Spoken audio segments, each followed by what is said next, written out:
Até e esse ponto o presidente Lula está correto. Não vai, se ele rompe com o Congresso, tipo, que faz o quê?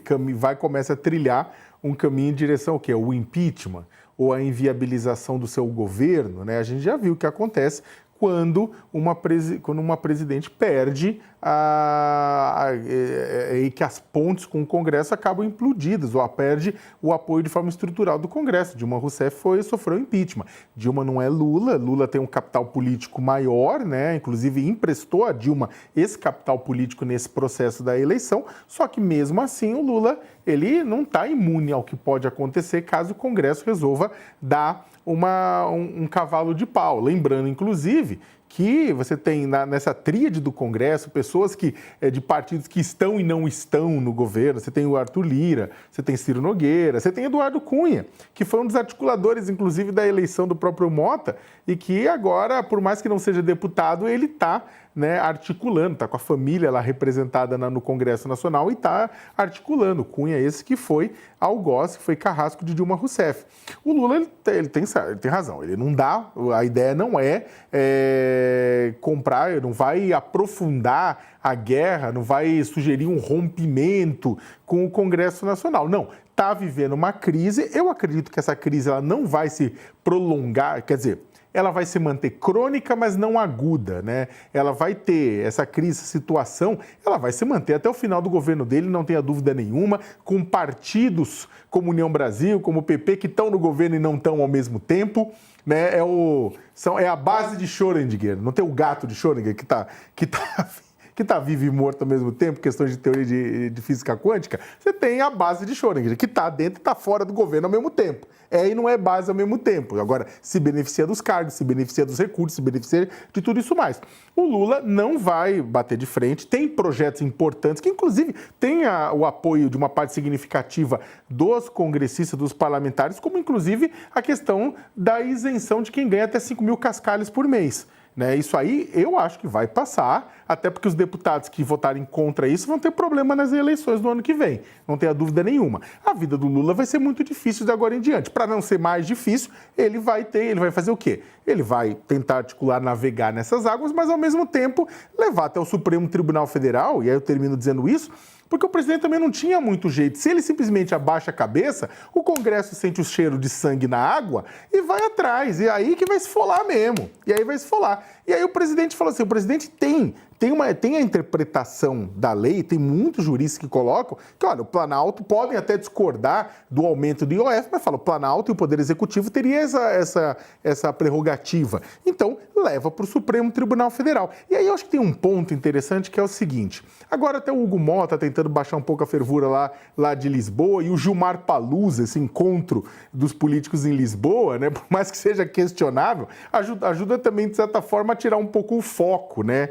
da briga. Só que o fato é o seguinte, numa democracia, e aí eu acho que tem que se lembrar disso, eu falo até como professor de ciência política, uma democracia é natural que existam fricções entre os poderes.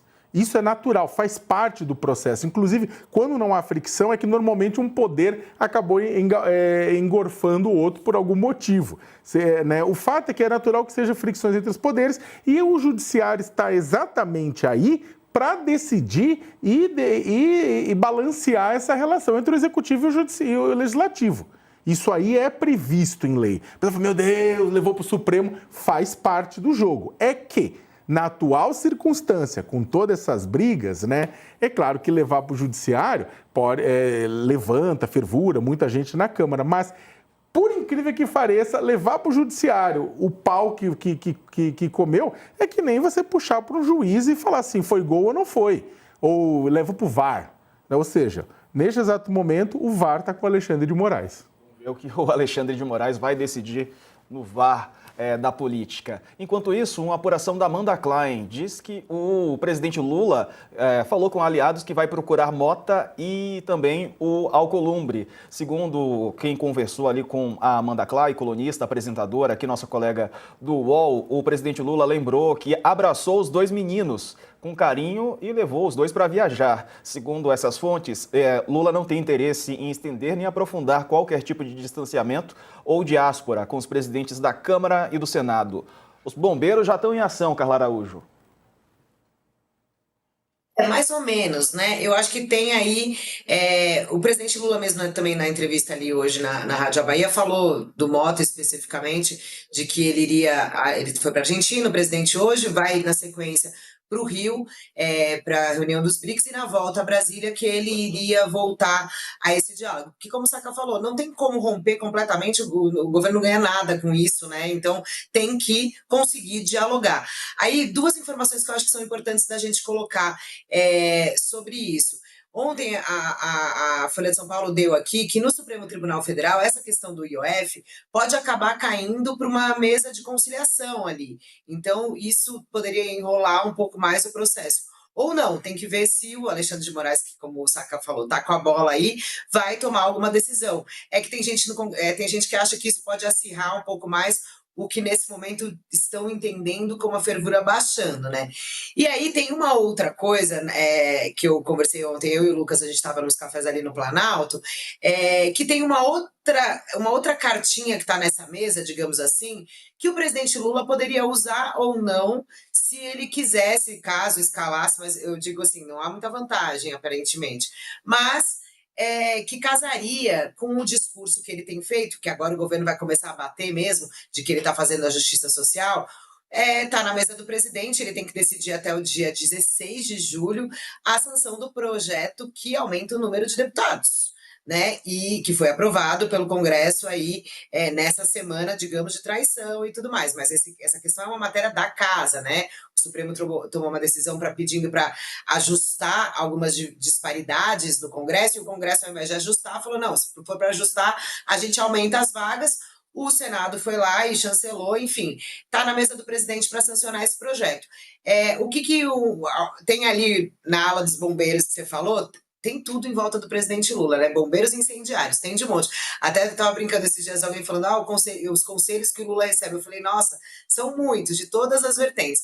Mas o Lula poderia, por exemplo, se quisesse, vetar o projeto que aumenta o número de deputados. Aí você pensa assim, olha, talvez para a população, que o Datafolha mostrou que é contra, poderia ser bom.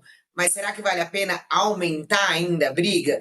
Então, os bombeiros que você falou, que a gente citou aí na nota da Amanda, que estão em curso aí, em andamento, esses bombeiros dizem que não, o presidente não deve ir por esse caminho, apesar de ter, digamos, essa carta na manga, ele não deve fazer esse gesto, e a tendência, lembrando que daqui até o dia 16 a gente ainda tem 2 semanas, né? A tendência nesse momento é ele deixar a medida chegar no seu prazo legal, e aí vai caber ao Congresso Nacional, ao presidente do Congresso, que é o Davi Alcolumbre, promulgar a medida. Então, o Lula não colocaria a digital dele neste projeto, sem se indispor ainda mais com o Congresso. Então, isso ele também, Diego, digamos, está nas mesas de negociação dos diálogos que o presidente Lula pretende retomar com o Alcolumbre e com o Hugo Mota, voltando aí depois quando acabar os BRICS no início da semana que vem.